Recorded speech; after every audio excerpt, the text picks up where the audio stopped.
Engage fluo injectors. Engaging fluo injectors. Fluo reactors at 80%, sir. Fluo containment field is destabilizing. Emergency fluo containment protocols now. All hands brace for impact. Brace for impact in 3, 2, 1.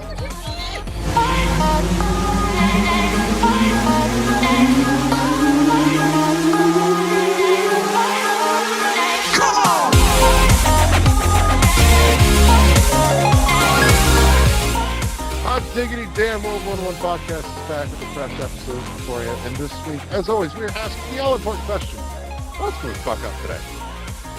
Real quick before we get into all the good stuff, tease for the third half of the show. This week, Riker and I are taking a dive down the warp pipe, and we're looking whether or not nostalgia is holding gaming back.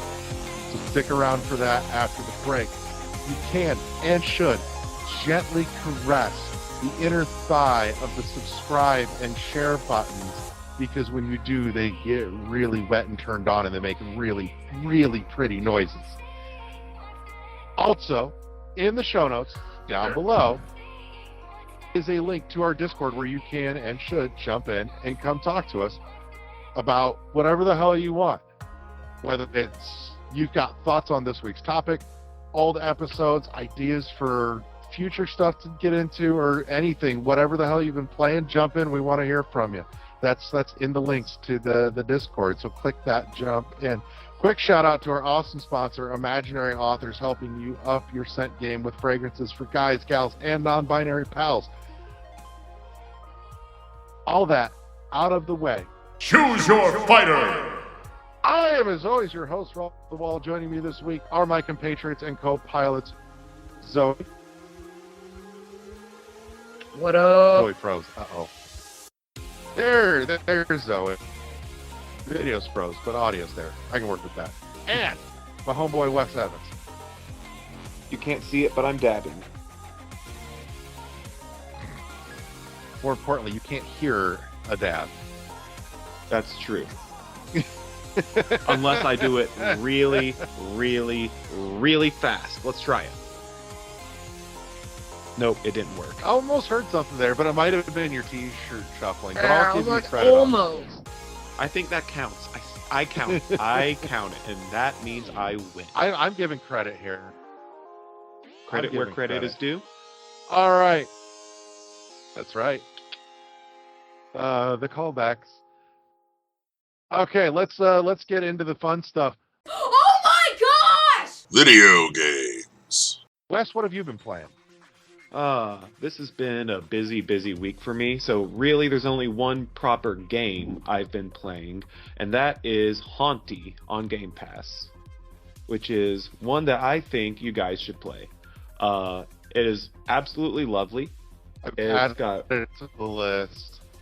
Yes, I know you've got work on your backlog too. I understand, but it really makes me think of what if WALL-E was set in the world of ghosts instead of like with robots in a post-apocalyptic future. Because it's got two characters, one who doesn't speak and one who speaks in a language you can't understand. And it's all about, or a big part of it is their communication with each other and showing it off without their ability to speak. The art style and animation, fantastic. The gameplay, it's kind of a nice little twist on twin stick shooters. Like you can still shoot off your bullets, or they call it essence, with your right stick, but it's not just enemies you're targeting. You could also haunt objects if you hit them with enough of your essence, and then be able to take control of them, get certain properties from them, etc., etc. And so it's a little bit of a puzzle collectathon in that sense, and how you're trying to get everything in the game in order to progress. Okay. I'm here for all of this. Yes. And it also's got it uses a limited color palette to its extent, or like to a really great extent. It's got basically black and one other color, usually white or beige or very light green or something along those lines. So it's not Game Boy style because it's not pixelated, it looks hand-drawn, but it is still. I still like it when some games follow less is more with art, and I found that one to be a really great example of it. And other than that, whenever I've had downtime at work, I've been doing more stuff with Godot. Don't tell my boss that I downloaded the Godot engine on my work computer.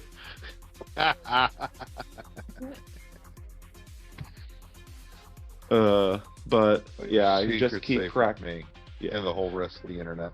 It's just no one here report that to my boss. Let's see. I think we're safe. But like I said in a previous episode we recorded, I'm committing myself to having at least one game with a public release. I showed it to you. I don't want to give anything away to the internet on what the game I'm making is, but I showed you the start of the game design document that I'm working on so that I can stop having blank canvas syndrome and stop just following tutorials and finally move on to something that is my own.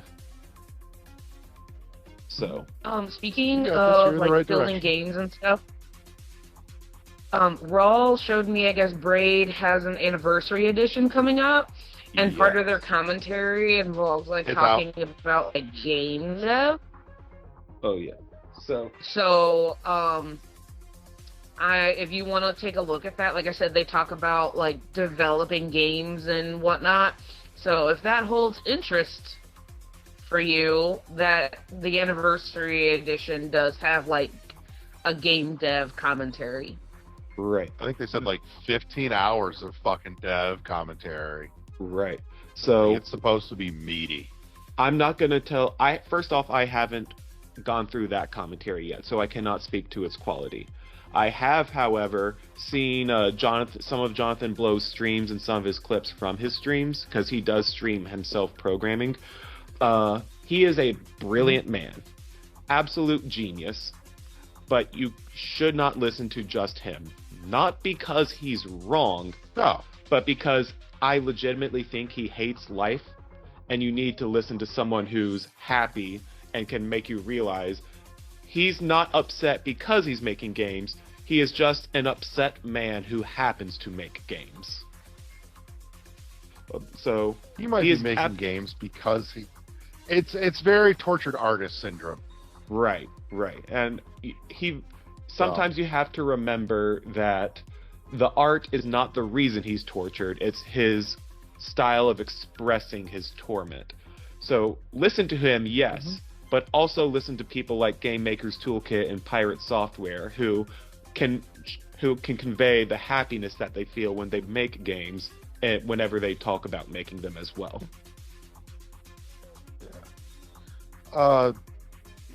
Jonathan Blow had an interview with Adam Conover a number of years ago, actually, that was really good. That's well worth a listen. I'll have to listen to that because I like both of those people. I'll dig it up and send it to you. Actually, I'll even stick it in the show notes too, so that way if anybody else wants to check this out, check it out. It's an easy find.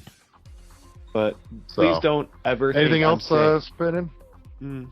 nothing else spinning Oh, at the keep moment. going. But Sorry. please don't ever think I'm saying don't listen to Jonathan Blow, because do. He is a brilliant man. Just please remember, it is fun to make games. It is fun to problem solve. Please don't let him make you think it's not fun to do that. Take what he says in Problem context. solving. Well, that's what game making is. It's finding, saying, I want to do this, and then say, okay, now how do I do it? Okay, my code doesn't work. Why doesn't it work? One of the things that's been getting me through a lot of troubleshooting is, and it's kind of reminding myself to not get frustrated. It's like, your code will always do what you tell it to, not what you want it to do. It's not a mind reader. It only knows what you tell it. So, It is 100% objective.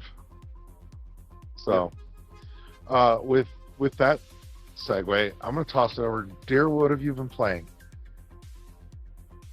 I find it interesting that Wes mentions problem solving. So, 3 weeks ago, I started grad school for counseling, and for our second assignment, we had to come up with a self-care, like, wellness plan. And in doing that, we had to, like, dive deep into what constitutes wellness. And there's more to it than I thought there was, but this is not that time. And it might be something I cover in Mind Over Media, but anyways, which if you don't know, Mind Over Media is a different podcast underneath the World 101 Podcast Network. Shameless plug. Can be found in the master feed and individual feed coming soon. Part of it was working your mind. And so working your mind with creativity, which I already do a fair amount, but working and strengthening your brain, which is not unheard of because, you know, there's tons of things out there. It's like, hey, you know, don't let your brain wither away and things to keep your mind sharp. But I realized for myself, personally, that I don't do that a whole lot because, as Raw very well knows, that if anything works my brain too hard, I'm like, I don't know if I want to do that. Like when he tries to get me to play his fucking puzzle games because he likes his puzzle games, and I'm just like, I'd rather play something that doesn't require me to think that much. And then, same with other forms of entertainment. He likes watching things that require depth of thinking, and I'm just like, nah, give me, you know, basic forms of media to ingest. Like, I'm a person that would sit there and watch the Vampire Diaries and shit, which requires little to no thinking. I have my occasional ones with, like, my crime shows, and not, like, true crime, but, like, murder mystery stuff. Anyways, so to enhance my problem-solving skills, I have started to engage in puzzle-solving games and have made the commitment to twice a week for 20 minutes, at least engaging in puzzle-solving games. But there was the caveat that I need a game where there's puzzle solving and but I had to have an out, because what normally causes my problem with, you know, problem solving is I get stuck, and when I can't find the answer, I get frustrated, I'll rage quit, and just, no, I don't want to do any of that. And so we found a few that allow me to do that. So one that I've been playing is, what was the first one I played? Moncage? And that was nice because,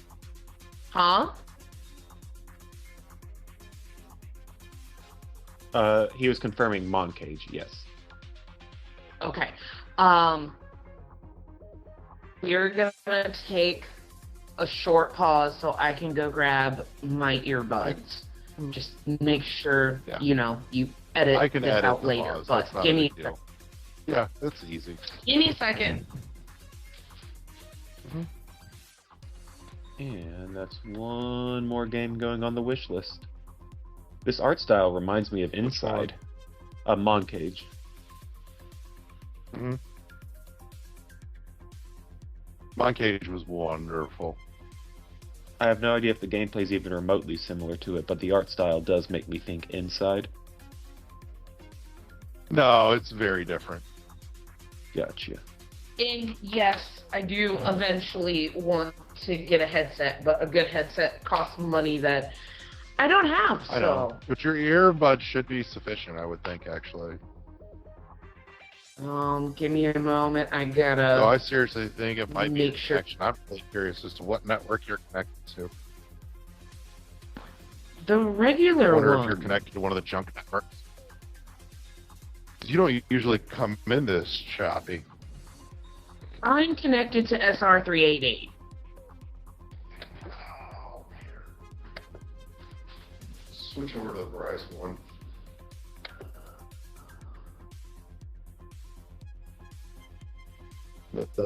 Just the doctor. I'm waiting for it to show up more.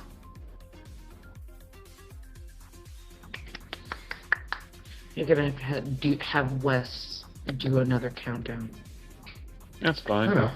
I can count backwards from 5. It's not a hard skill to learn.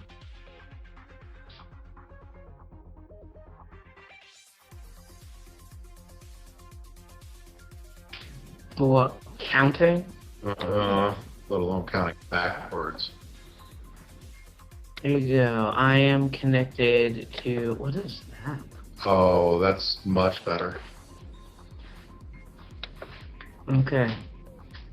I'm still connecting my Bluetooth headphones, my earbuds. Alright. Wes, can you still hear me? Yes, can you hear me? Yes, I can. Perfect. I gotta change where the sound is. I think it switched my audio now. Ha! For like 2 seconds, Wes, I can was you in say like something? 2 places at once on screen. Oh, can I say something? United States, Canada, Mexico, Panama, Haiti, Jamaica, Uh-oh, Wes Peru, froze. Republic Dominican, Cuba, Caribbean, Greenland, El Salvador, too, Puerto Rico, Colombia, Venezuela, Honduras, Guyana, and still Guatemala, Bolivia, then Argentina, and Ecuador, Chile, Brazil, Costa Rica, Belize, Nicaragua, Bermuda, Bahamas, Tobago, San Juan, Paraguay, Uruguay, Suriname, then French Guiana, Barbados, and Guam. Norway and Sweden and Iceland and Finland and Germany now in one piece. Switzerland, Austria, Czechoslovakia, Italy, Turkey and Greece. Scotland, Albania, Poland, Romania, Ireland, Russia, Oman, Bulgaria, Saudi Arabia, Hungary, Cyprus, Iraq, and Iran. There's Syria, Lebanon, Israel, Jordan, both Yemen's, Kuwait, and Bahrain. The Netherlands, Luxembourg, Belgium, and Portugal. France, England, Denmark, and Spain. India, Pakistan, Burma, Afghanistan, Thailand, Nepal, and Bhutan. Cambodia, Malaysia, and the Bangladesh, Asia, China, Korea, Japan, Mongolia, Laos, and Tibet, Indonesia, the Philippine Islands, Taiwan, Sri Lanka, New Zealand, Sumatra, New Guinea, and Borneo, and Vietnam, Tunisia, Morocco, Angola, Zimbabwe, Djibouti, Botswana, Mozambique, Swaziland, Gambia, Guinea, Algeria, Ghana. That's impressive shit, and I'm putting it at the beginning of this episode. Thank you.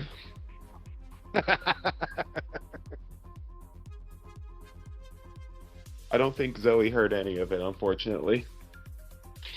No, I didn't. Because my computer was being stupid.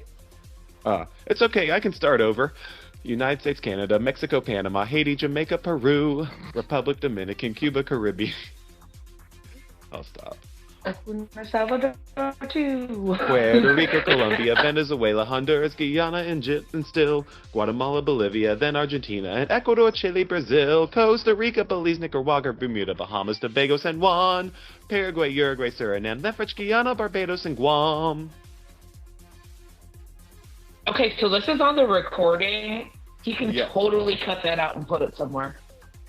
Oh, I was going he's to, good. trust me. Alright. You're on go weird again. I don't know. I can take my earbuds back out. No, I don't think it's I don't think it's the headset. I think it's just the connection. I don't know why. Considering, like, things froze and everything. And you're, like, Yeah. Wes, I can see moving clearly. You are choppy, my love. You are on my side too. I don't know. Maybe our network is just having issues right now. It might be.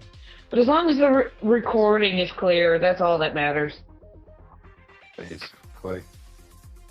So. Okay. All right. Let's So, punch it. Wes, count us back down. 5, 4, 3, 2, 1.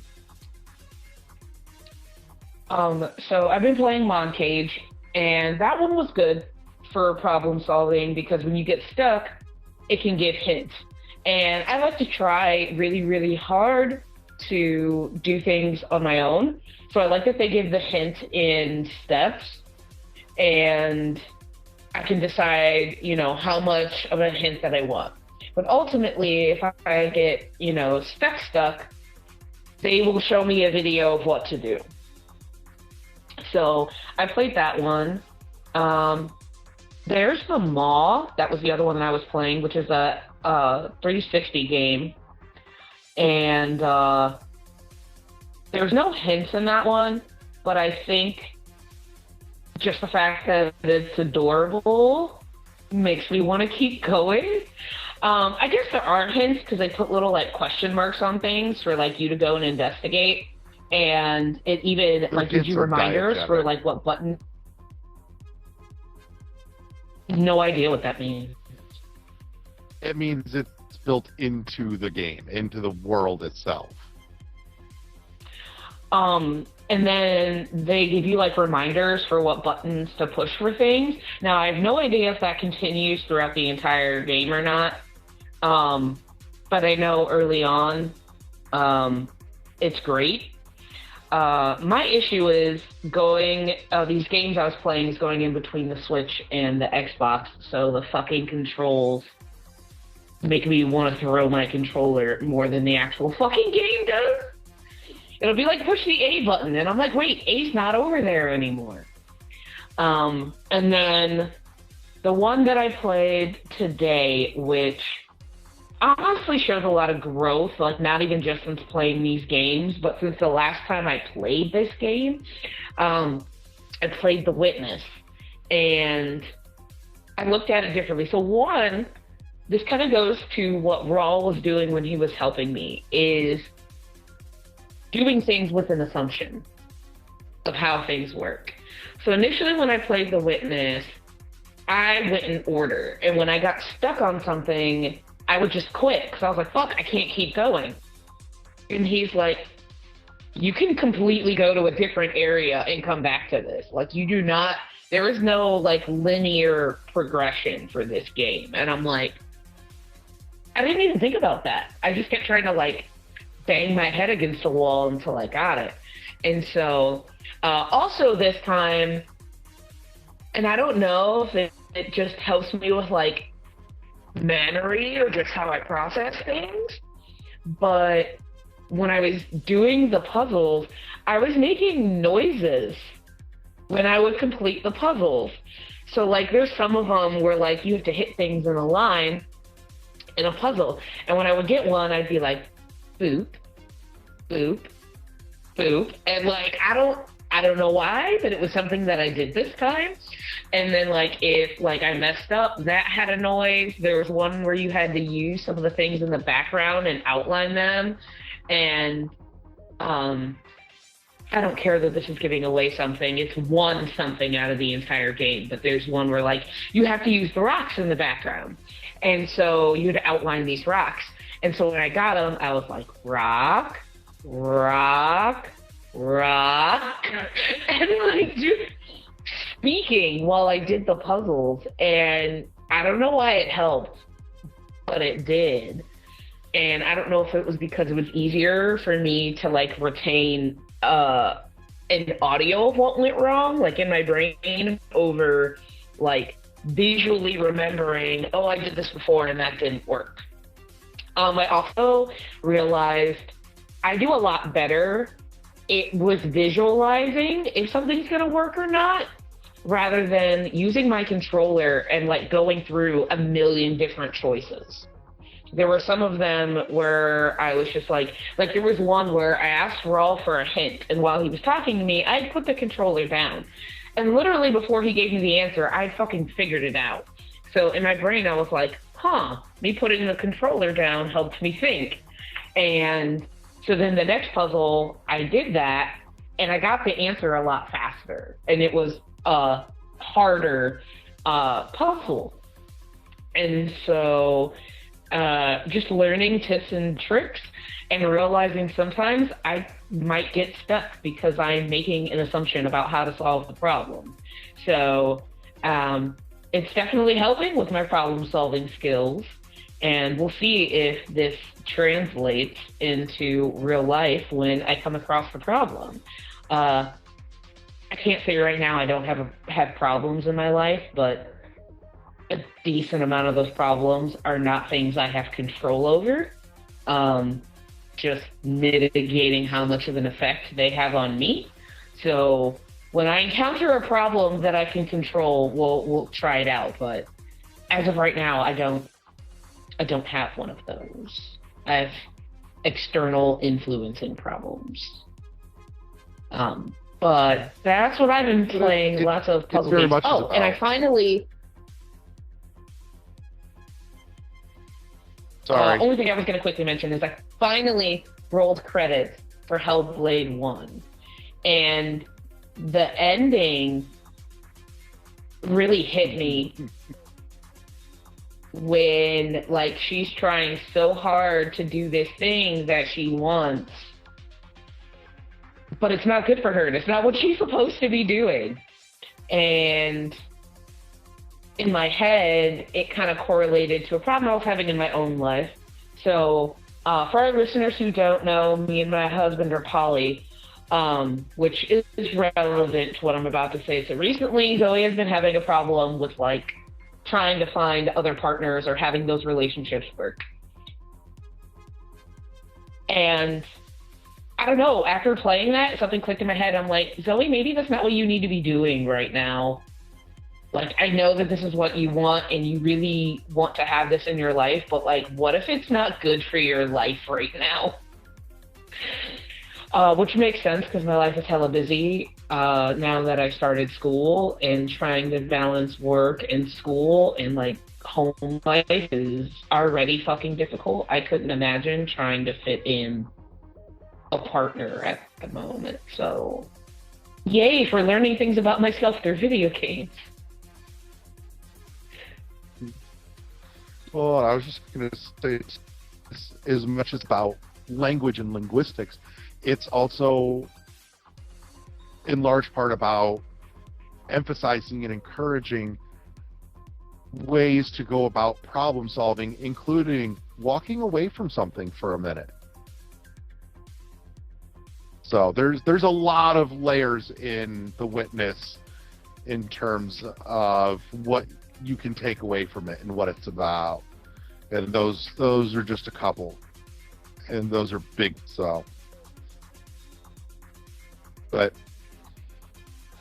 all right, let's wrap this up. I have been busy as shit this week, and I haven't rolled credits on Animal Well yet, but I have made some progress. I've found the bat, and I've not finished the bat. I didn't realize what I was doing at the time, but then I found the iguana, and I beat the iguana puzzle. So I've got one flame down. I feel like I've got at least 75% of the map uncovered, opened up, exposed, whatever. And now it's just kind of figuring out which buttons to push where to get into the last little crevices and get to the boss puzzles. Which, again, boss puzzles. Yes. Not boss fights, boss puzzles. The iguana wasn't terribly demanding. Boss puzzles also has a nice throwback feel to Cocoon, which again, it's not a boss fight, it's a boss puzzle.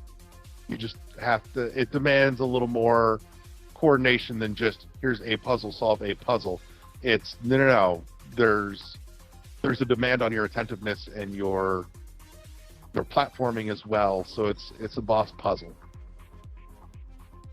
But it was really fucking cool. I'm not going to spoil it. I'm not going to give it away.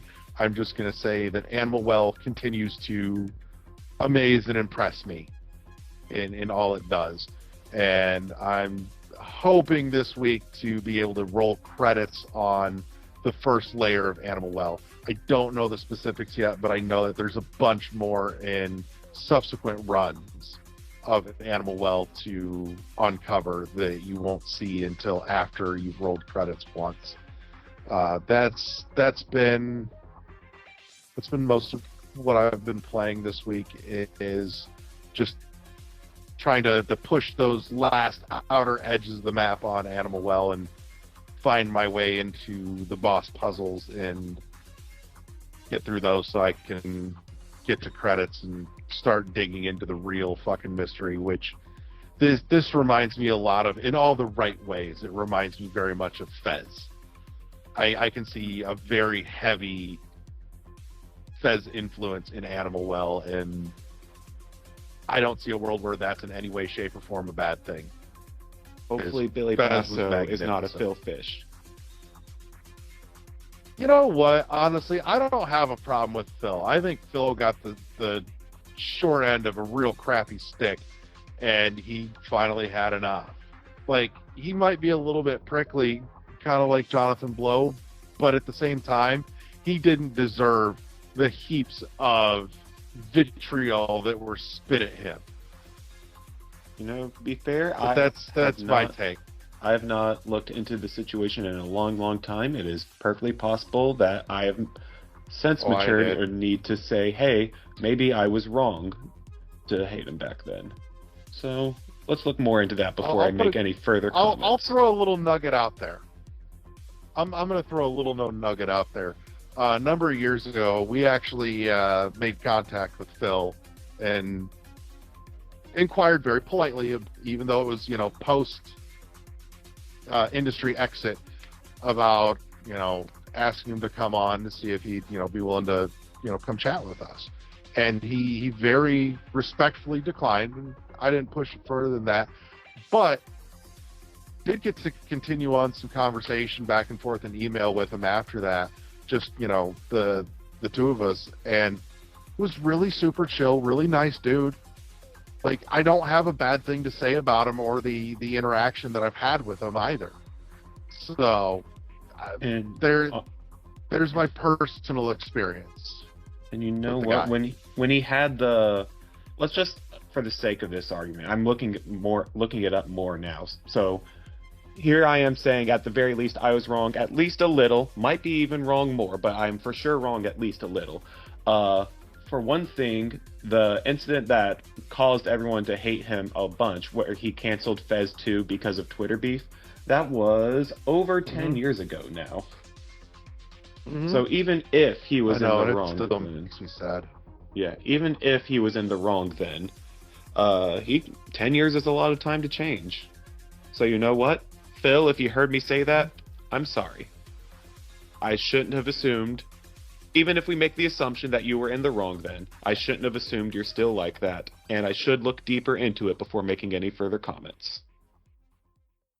Like I said, I remember when all that went down, and I feel for the guy. Like I said, I think he got the short end of a real shitty stick, which is the worst of the gaming community, which is also a very large swath of it, sadly. But Yeah. we've talked about that over the years here even, and just wish it was better. And we do what little we can to raise the level of decency and discourse in the gaming community by providing this. So, That's true. but That's in any true. case, but yeah, like I said, Animal Well is absolutely fantastic. It does so much with so little, and it's so impressive for that fact. I cannot say enough good things, and I can't wait to see what's waiting and hiding after the credits, because I've heard some whispers and things, not enough to spoil my my excitement and surprise when I get to them, just enough to entice me to keep going further and deeper down the Animal Well. But that's it for me. I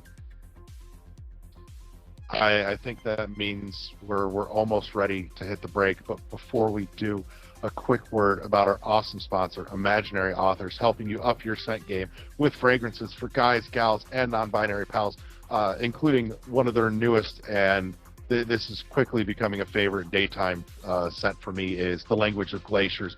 And Zoe, I know you've smelled it and you liked it. What do you think here? What pops out to you from The Language of Glaciers?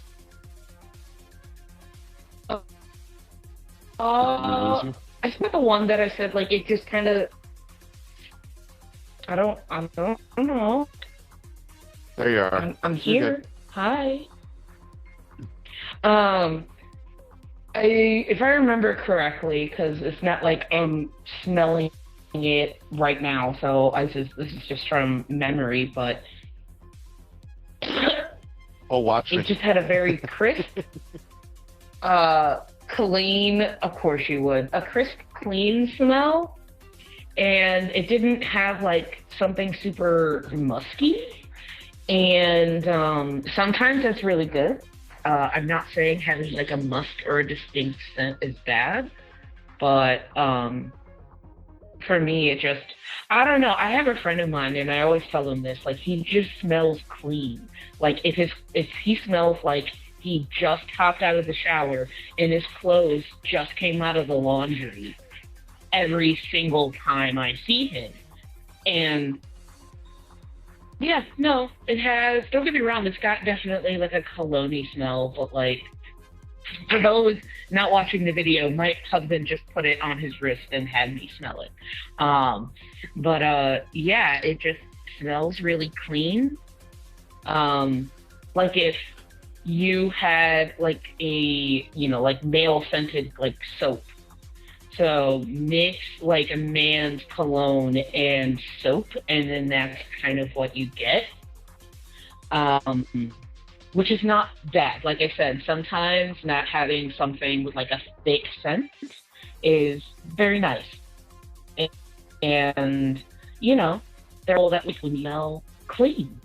So, and that's enough. So, yeah. It's a good, clean, like, cool scent. I mean, hence the glacier in the name.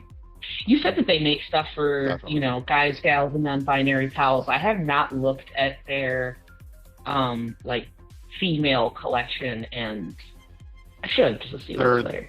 They don't split them. They just go, here's our stuff, and here's the smells in them. They don't go, this is for guys, this is for gals. It's just, here's our stuff. Get what you like. So, it's for everybody. But that is Imaginary Authors. Link to them in the show notes down below.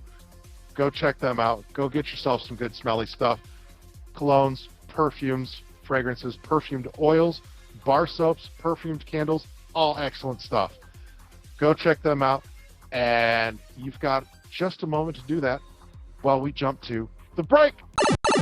And we're back with the third half of the show. This week we're taking a dive down the warp pipe. Oh, wow. Love these pipes.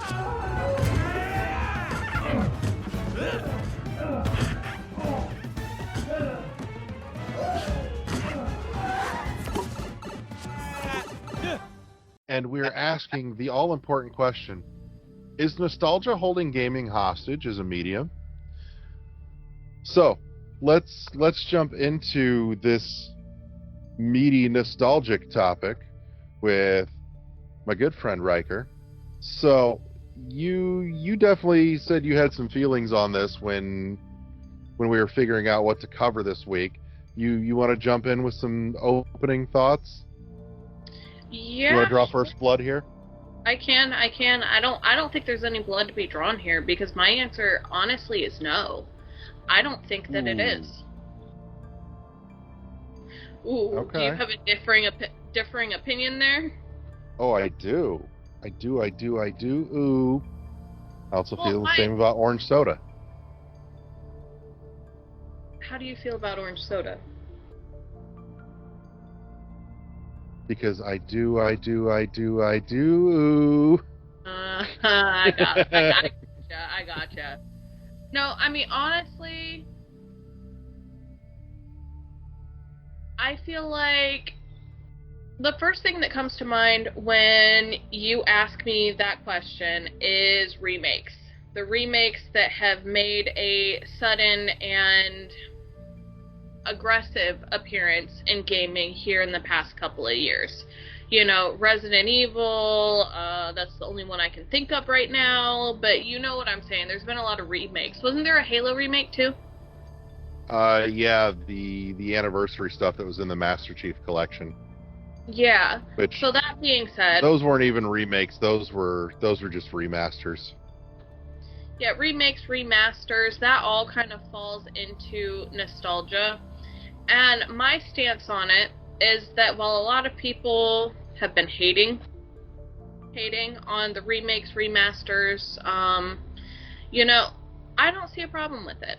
If anything, I think it pulls old gamers back that haven't been playing, you know, in recent months to years. I think that nostalgia is a pull back to gaming instead of a deterrent. What are your thoughts? So, my thought here stems from the basic craving for gaming to keep feeling like it used to feel when it started. But the thing is I'm like, if you keep trying to hang your hat on that same hook, you never get to go forward. And don't get me wrong, there's a place for nostalgia. There is. But as a medium, we've been working our way forward for the last 20 years in a really profound direction, and I feel like nostalgia has become a ball and chain that is just slowing that movement down. I'm not saying get rid of it completely, but I think I think gaming has held on to it entirely too tightly. You know, the thought that everything has to be obnoxiously difficult and has to abide by gameisms as opposed to really evolving and coming into its own as a medium and exploring what it really can do. And there are some standout examples that do that, but the industry by and large seems very determined to stick to the same basic formula for making games rather than actually being willing to explore the real potential of the medium and what we can get out of it as an art form, as a storytelling medium, even as a mode of entertainment. It just, yeah, I know the word was going the completely wrong direction there. So, and like I said, there's a few examples that definitely break the mold and should be held up as shining examples here, but the desperate need for formulaic nostalgia in gaming because it's safe means that the majority of what we see coming out of games is just different variations of the same thing. And I think it's a shame. You know, like, don't get me wrong, I'm not saying that I want to be without games in the form that they exist now, but I want to see more balance in terms of what's coming out in exploratory new things like Outer Wilds, like Tunic, like The Witness. And there are some that even take that nostalgia and use it to explore, where you get games like Fez or Animal Well at this point kind of explores that a little bit. And there's a way to merge that, but even then we still hold so tightly to that nostalgia that we're just so hesitant to move forward and let the medium grow and spread its wings. I mean, And it boggles me because every time one of these comes out, it's celebrated and heralded. You'd think that somebody by now would get the message. More of that. I mean, I can agree to an extent on what you're saying, but I mean, society as a whole loves nostalgia. I mean, look at movies that are coming out. A lot of remakes, a lot of new movies based off of old movies from, you know, way back. As a whole, things like that tend to do really well, so, I mean, why would they risk doing something if they don't know that they're going to make any money from it? Why not please the masses? And I think Not that's all of what's them. happening. Not all of them, and honestly, I think the best ones of those that do the best and are the best are the ones that take a known quantity and pull it inside out and turn it on its ear. Those are the ones that really shine. Okay. So, you know, you take the Apes movies, for example. They took a known quantity but put a new spin to it. Or like Star Trek. Mm-hmm. Every so often they do a revamp. Yeah. See, but my point here is that there was already a following for Star Trek. And Yeah. that's kind of what I'm saying about the games, is that if you know that there's already a following for some of these games and some of these concepts, you know, that people like, then why change it? Why create something entirely new when you know that people already like this thing over here? Whether it be a concept or an art style or a gameplay style, like, you know? Get what I'm saying? Oh, I do. I'm just saying it frustrates me seeing it shackled to times long gone, as opposed to having the Kinky. opportunity to be fully nurtured and allowed to spread its wings into something magnificent like it can be. And, you know, we get little glimpses and little peeks of that now and again, just not nearly often enough.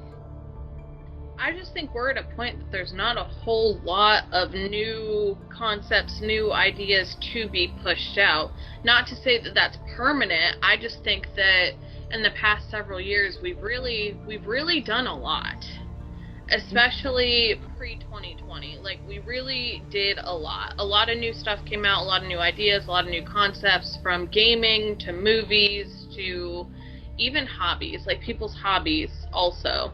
Like, a lot has changed since, you know, some of these older video games have came out that are being remade and remastered and etc. etc. Mm-hmm. Oh, I know, and don't get me wrong, I'm a sucker for a great remaster or remake. You know, if you, especially on the remake side, if you do something new and interesting with it, you know, take what they've been doing with Final Fantasy VII. It's a remake, but it's also taking something established and warping it into something different at the same time. Like, it's using nostalgia as a tool instead of a weight. And you're okay with that? Yeah.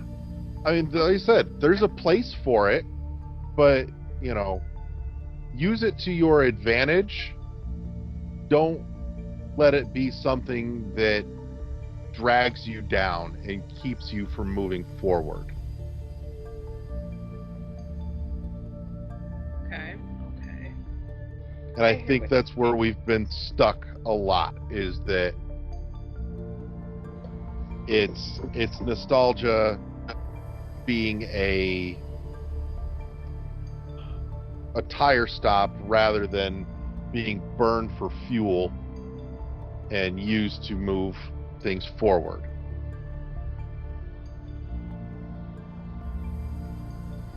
One thought I do have on something you said earlier. I thoroughly enjoy judging things. Okay. Arguably, Ty has told me, my partner has told me, that I am one of the most judgmental persons that he knows when it comes to media consumption, as well as other aspects of my life. I love comparing, like, old games to new games and saying what they should have kept the same, what should have been different. Same with remakes of movies. So, just a thought there. Yeah. No, and don't get me wrong, there's a place for that. It's fun to go through something and, play spot the differences and what got tweaked, what got changed, and I was certainly judgy on a few things with, like, the Metroid Prime remake or remaster. They changed a handful of small subtle things, but there were one or two things they changed that were definitely a downgrade. And the internet noticed, and I did too, and it was sad, but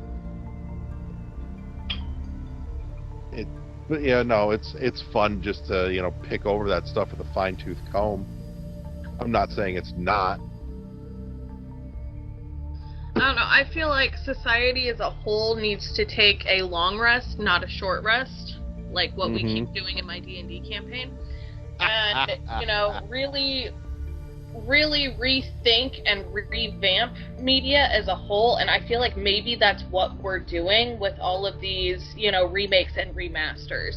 Like, they need time to think, they need time to breathe before they pump out these new and glowing concepts that you would like to see. Maybe they just need a long rest.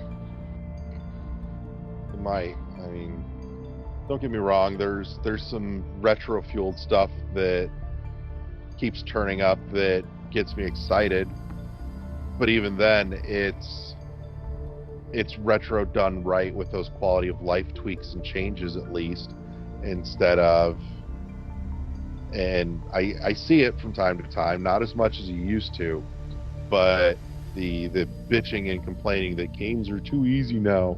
It's like, no, they're not. Games are just being made without being terrible.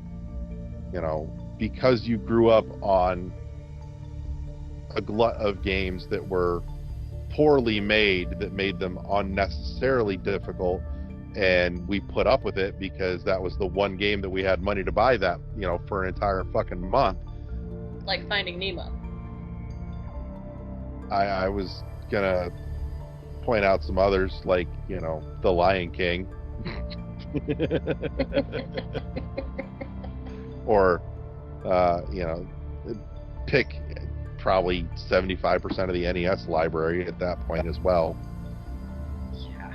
But, a lot of those games were as hard as they were because they were poorly made, not because they were intended to be that difficult. And that's a piece of nostalgia that has, at least for the most part, fallen by the wayside. So we're getting there in little baby steps, at least. Yeah, now instead of games just being hard at one part, they're just hard.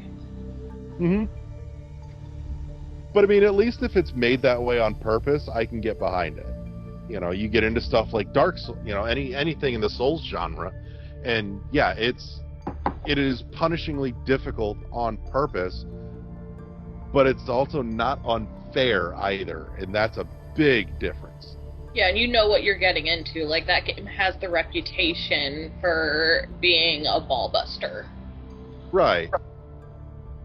And it's a ball buster on purpose, but like I said, it's also not an unfair ball buster. No. Like, if you die, it's because you fucked up. Unlike not because somebody took a cheap shot. I love your fixation with Finding Nemo. This makes me happy inside. And game, and I can't find it. I want to play it as an adult and see if that one part is still unnecessarily hard. I want to finish the game. What are you looking for it on?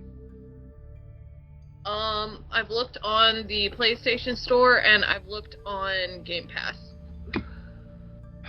you're probably not going to find it on either of those. You're probably going to need to hunt down hardware and a hard copy. Yeah, I figured if I could find another PlayStation 2 copy and I could get my PlayStation 3 shipped to me and fixed because it's in my parents' basement, that potentially I could retry it. But maybe, hear me out here, they should just remaster it. And then I can play it. And I won't get stuck with Bruce chasing me. I don't know, on the subject of nostalgia holding back gaming, I think maybe we should just keep swimming,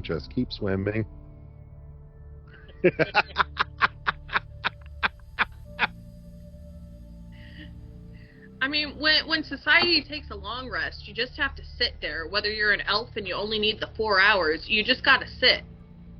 You're an elf, you've had your 4 hours of rest, and you're over it. I don't know, I'm a dwarf, and I'm good. I'm resting. I'm resting with it. I know you're short, you don't need to remind me. Hey, you know what? When I was pregnant, I grew an inch, okay? I'm 5'3" now. I still can't reach a lot of shelves, but it is what it is. We just don't use the top shelves. All that wasted space. If something needs to go up there, I have Ty put it up there, and then he gets it down for me. Well, as long as you have a system. So, but I think we can close this one a little earlier than normal. Actually, though, I feel we've stretched this enough. Any last thoughts you want to toss on the funeral pyre?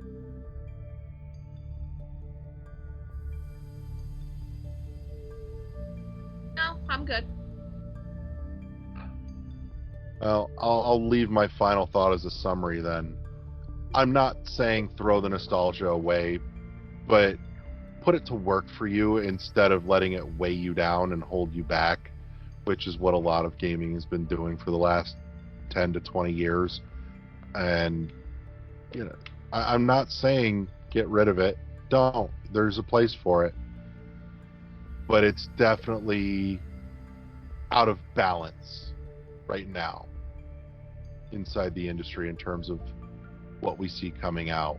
And that's a bit of a shame, because we could have been so much further ahead in what the medium can do in terms of entertainment, storytelling, narrative, all of it. But everyone's too stuck on what it used to be instead of what it could be. That makes me sad inside. But we're getting there. Just keep swimming. Yep. Just keep swimming, apparently. So, let's wrap this up. I want to say thank you to my compatriot for coming and hanging out with me this week. Thank you to everybody that tuned in and listened. Thank you to our awesome sponsor, Imaginary Authors. If you have any thoughts, you want to weigh in on the topic with us, hit that link in the show notes down below and jump into the Discord and let us know what you think on the subject. Definitely. And we'll see you all next week. You've been listening to the World 1-1 podcast, powered by the World 1-1 Podcast Network. Press start to engage your mind. Say goodnight, everybody. Good night, everybody. Peace.